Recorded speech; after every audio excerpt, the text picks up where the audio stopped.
నా చిన్న సైజ్ చూసి చీప్ ఫ్రూట్ అనుకోకురా, నేనే రేగుపండురా. నాలో వైటమిన్ సి బాగా ఉంటుంది. కాస్ట్లీ ఫ్రూట్స్ కంటే కూడా నేనే హిడెన్ పవర్ రా. ఎండలు నిన్ను బాగా వేడెక్కించాయారా? నేనే లిచ్చీరా. శరీరానికి హైడ్రేషన్ ఇచ్చే నేచర్ వాటర్ బాంబ్ నేనేరా. నేనే సీమ చింతకాయ. వేసవిలో ఎక్కువగా నన్నే తినేవారు. గ్రామాల్లో ఎక్కడైనా నేనే. ఇప్పుడు నన్నెవ్వరూ గుర్తుపట్టట్లే. నా ప్రయోజనాలు మర్చిపోయారా?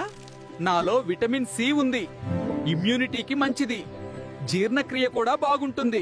నన్ను వేసవిలో తింటే తేలిగ్గా అనిపిస్తుంది. మీరు నన్ను గుర్తుపట్టారా? చిన్నప్పుడు తిన్నారా? కామెంట్ చేయండి. నేనే నేరేడు పండు. నన్ను తింటే నాలుక పర్పులైపోతుంది. కానీ టెన్షన్ పడద్దు, అది నా స్టైల్. నన్ను తింటే కొంచెం టేస్ట్ డిఫరెంట్ గా ఉంటుంది. ఇంకో విషయం, నాలో విటమిన్స్ బాగా ఉంటాయి. శరీరానికి సపోర్ట్ ఇస్తాయి. నన్ను తింటే కడుపు కూడా హ్యాపీగా ఫీల్ అవుతుంది.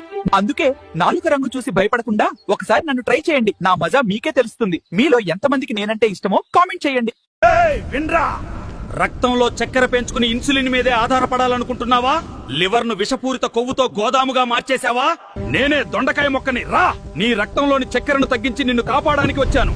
జాండీస్, లివర్ వేడి తగ్గించడంలో నాకంటే ఓస్తాది ఇంకెవడూ లేడు. నన్ను మతిమరుపు మొక్క అనుకుని దూరం పెడితే డయాబెటిస్ నిన్ను లోపల నుంచి కొరికి తింటుంది. నన్ను నీ భోజనంలో పెట్టు, అప్పుడు నేను నిన్ను లోపల నుంచి ఆరోగ్యంగా చురుకుగా ఉంచుతాను.